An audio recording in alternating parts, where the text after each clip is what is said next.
Olá, gente, tudo bem? Eu sou o Rodrigo, professor de Biologia, e na aula de hoje a gente vai falar sobre o controle higiênico das atividades celulares, né? Então, basicamente, nós vamos falar sobre os processos que são orientados pelo nosso DNA, né? Das expressões gênicas, né? Do que é aquilo que o DNA traz de informação para nós seres vivos, tudo bem? Para nós seres vivos. Ok, então todos os seres vivos, eles são organismos que têm a capacidade de passar para a sua geração futura as suas características. Isso é muito importante para a sobrevivência, né, da espécie, tudo bem? Então essa passagem da informação do pai, por exemplo, para o filho, ela acontece por causa das propriedades genéticas, né? Isso tudo está associado ao nosso DNA, ao ácido desoxirribonucleico. Ácido desoxirribonucleico, tudo bem? E o DNA, além de passar nossas características, né, ele também é responsável pelas nossas atividades, né? Então, o DNA, ele carrega as informações que vão dar as características do indivíduo. Então, DNA é nossa característica genótipa, é o nosso genotipo, que vai dar origem ao nosso fenótipo, que são nossas características externas, né? Então, nosso fenotipo, tudo bem?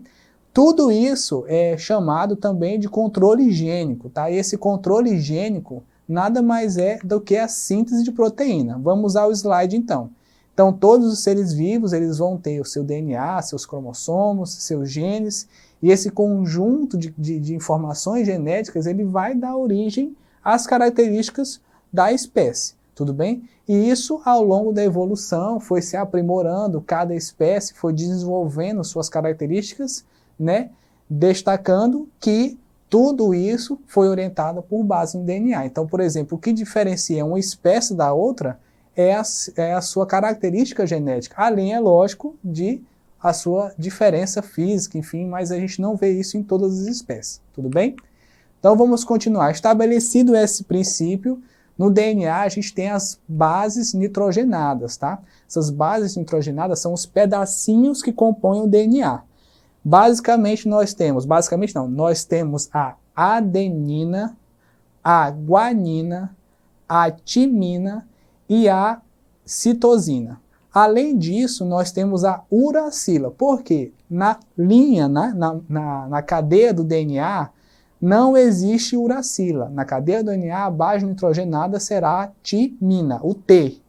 Já no RNA, que vai ser copiado a partir do DNA, nós vamos ter, substituindo a timina, a uracila, o Uzinho, tudo bem? Essas bases nitrogenadas elas são importantes porque elas vão dar origem, elas vão ser como se fosse, né, o molde para se formar uma proteína. Depois essa proteína, ela vai, depois nesse processo, dar origem a uma característica, tudo bem? Então vamos lembrar as bases nitrogenadas, adenina, guanina, citosina, timina e no caso do RNA a gente vai substituir a timina, o Tzinho, pela uracila, tá? Então o controle metabólico ele é exercido por essas proteínas produzidas a partir do RNA que é copiado do DNA. A gente sabe que existem processos também importantes junto com o DNA, principalmente na divisão celular, nós temos a duplicação do DNA, tá? No processo de divisão, mas nesse caso, na aula de hoje, a gente vai ver especificamente a síntese proteica. E para a síntese proteica, a gente tem dois processos, tá?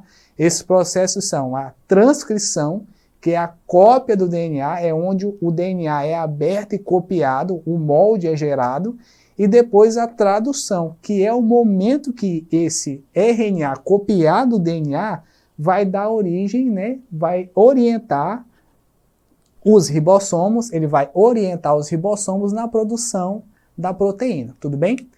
Vamos à imagem então.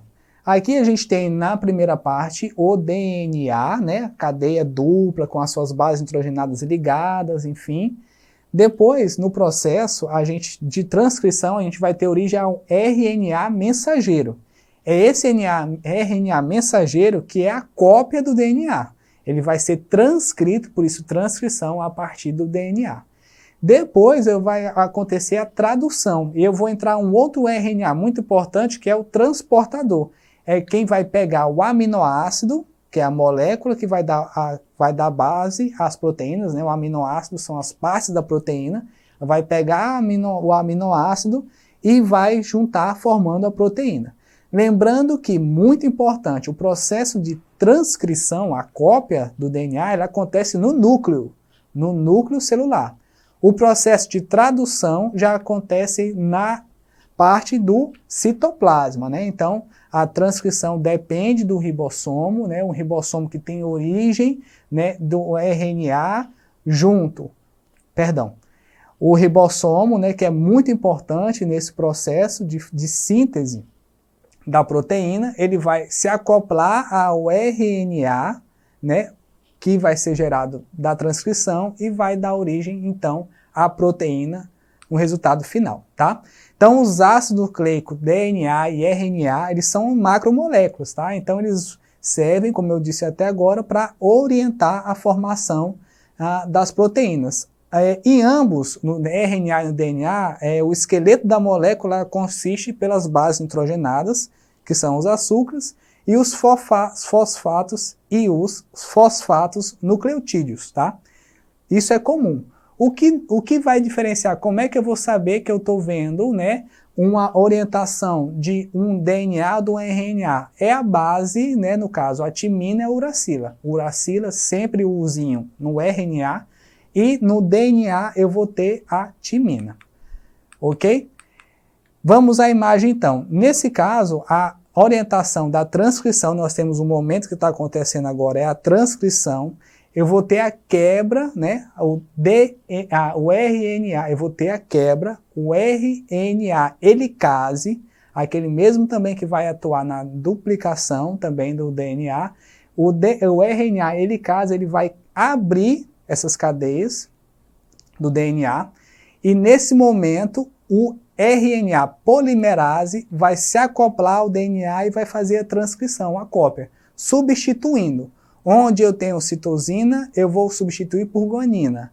Onde eu tenho timina, eu vou substituir por uracila.